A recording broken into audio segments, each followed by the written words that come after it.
If you're watching this video, then most probably you have two things in mind. Una, you want to go to Japan, but you don't know how or if you can get that visa. Kailangan ko bang maging milyonaryo para makakuha ng visa? Kailangan ba matagal na ako sa trabaho ko? Kailangan ba manager ako? Kailangan ba nakapunta na ako ng Europe, ng Amerika bago ako makakuha ng visa? No. Pero, is it possible na makakuha pa rin ako?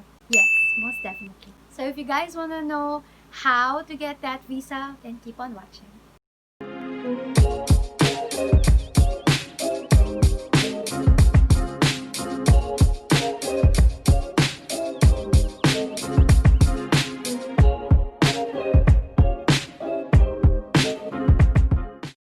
Hey everyone, what's up? This is my first travel hack video ever. Finally, I am super duper excited. Disclaimer, so this video, it contains mga tips lang and tricks based from my experience and from research. It does not guarantee na if you follow this, you would absolutely 100% sure na makakakuha ka ng visa. Because of course guys, hindi po ako taga-embassy.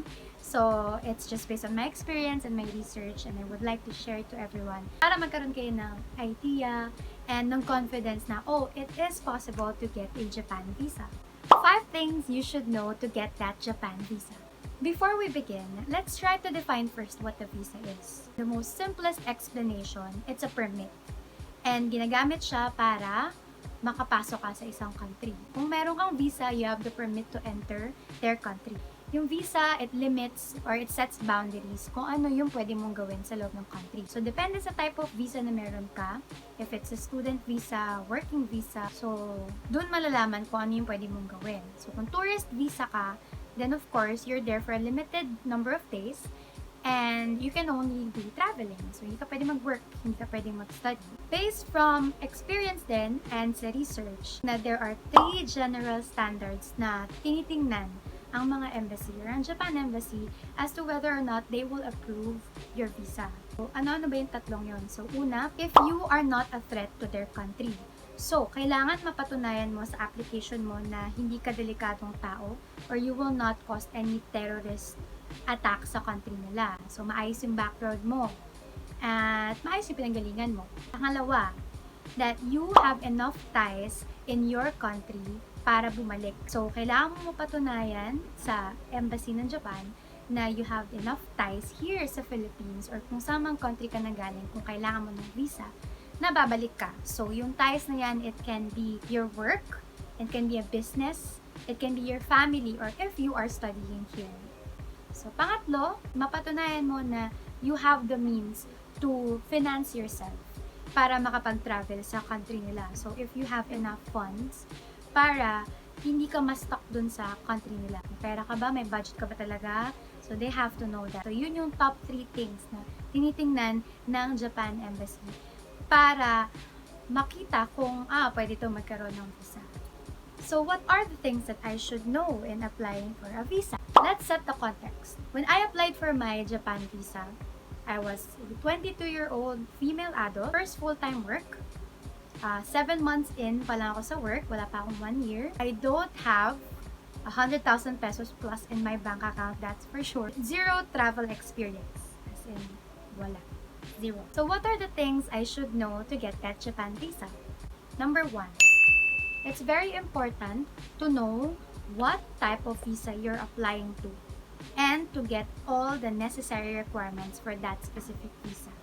Visa application in Japan guys, maraming klase ng visa ka na pwedeng applyan. Meron dyang student visa, work visa, immigrant visa, merong medical reasons na visa. Yung pinaka-common is of course the tourist visa.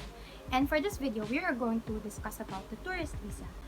Para malaman mo kung ano yung mga requirements for a tourist visa, hindi na natin siya papahabain dito. I'm gonna link down below yung website ng Japan Embassy para makita nyo yung actual requirements na kailangan for your specific visa at para mahanap mo ano ba yung visa na ina-applyan ko dito. Tip, please always check yung official website ng Japan Embassy for the requirements. No, na marami na ngayon na naglalabas ng mga list of requirements sa other websites like sa blogs and etc. But it's best for us to look lagi sa official website para real-time yung update. And kung may magbago man sa requirements, we get to know. Kasi baka magkaroon ng problema in processing. Please note that it's also important na lahat ng documents na you are going to gather is legit. And do not, I repeat, Do not falsify any documents kung ayaw nyong ma-risk na hindi na kayo makatravel ever again. Papunta ng Japan or worse, sa buong mundo.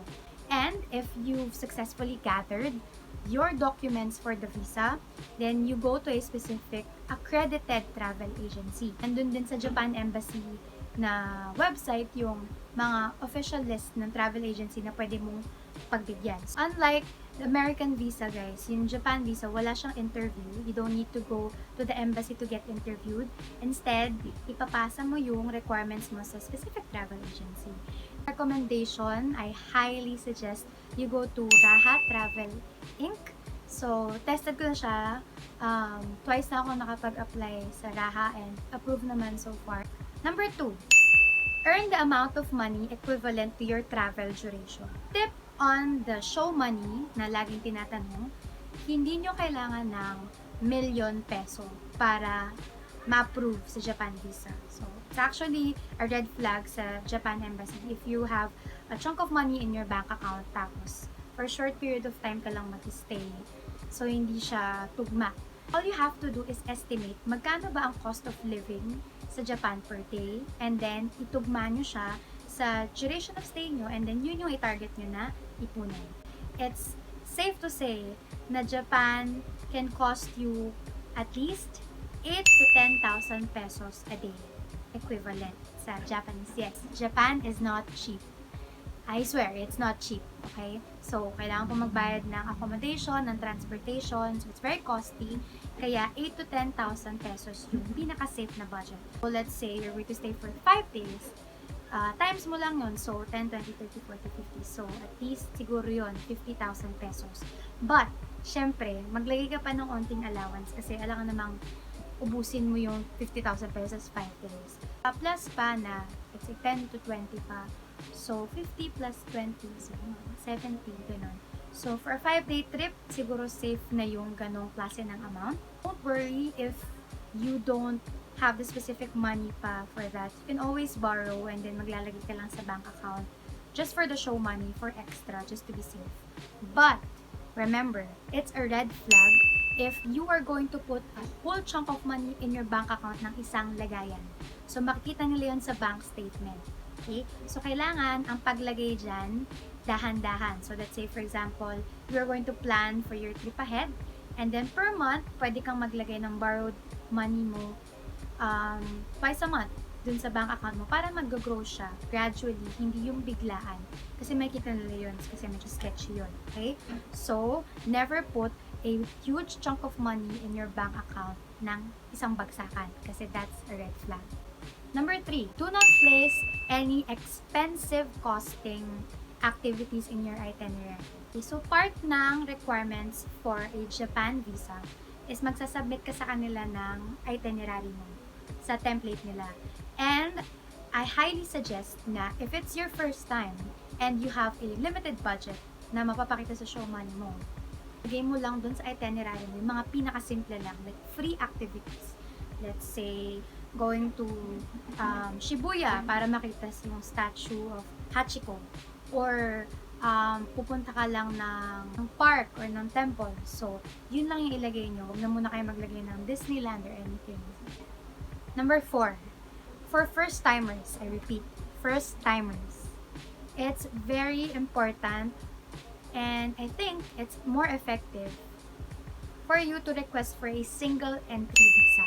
So, sa Japan visa, guys, pwede kang mag-request ng dalawang type. It's either single or multiple entry for a tourist visa. And if it's your first time at wala ka pang masyadong travel experience, mas okay na single entry na lang yung tunan mo.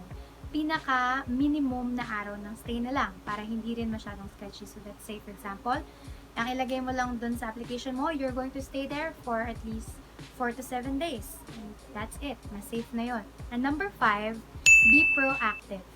Sa pag-apply ng visa, lalo na sa Japan visa, it falls into the hands ng applicant para mapatunayan na worthy ka or talagang pasado ka sa standards nila.